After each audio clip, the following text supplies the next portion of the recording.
इतिहास जित्नेको हुन्छ, हार्नेको हुँदैन। तसर्थ यो इतिहासलाई हामीले ड्राफ्ट अथवा दस्तावेजको रूपमा तपाईँ समक्ष ल्याएका छौँ। नेपाली दृष्टिकोणमा खम्पा विद्रोह पुस्तक।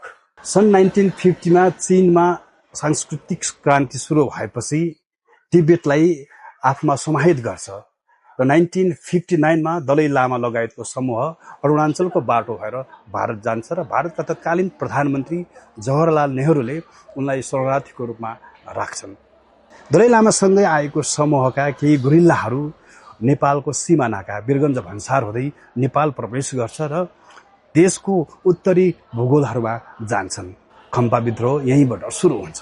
नेपालको उत्तरी भेगमा विक्रम सम्वत 2016 सालदेखि 31 सालसम्म भएको विद्रोहलाई हामी खम्पा विद्रोह भनेर भन्दछौँ।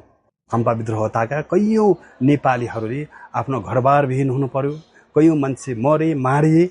तसर्थ त्यसको अन्तिम समय विक्रम सम्वत 2031 सालको भाद्र महिनामा निशस्त्रीकरण अभियान सम्पन्न हुन्छ। तत्कालीन समयको सेना, प्रहरी र प्रशासनले गरेको कार्यलाई हामीले एउटा ड्राफ्टको रूपमा यो बुक लेखेका छौँ, जसमा खम्पा विद्रोहका नालीबेली सहितको एकमुष्ट हामीले लिएर तपाईँ समक्ष आएका छौँ। यदि तपाईँले यो पुस्तक पढ्नु भएको छैन भने तपाईँ पढ्न सक्नुहुन्छ, किनभने इतिहास तपाईँ हाम्रो धरोहर हो।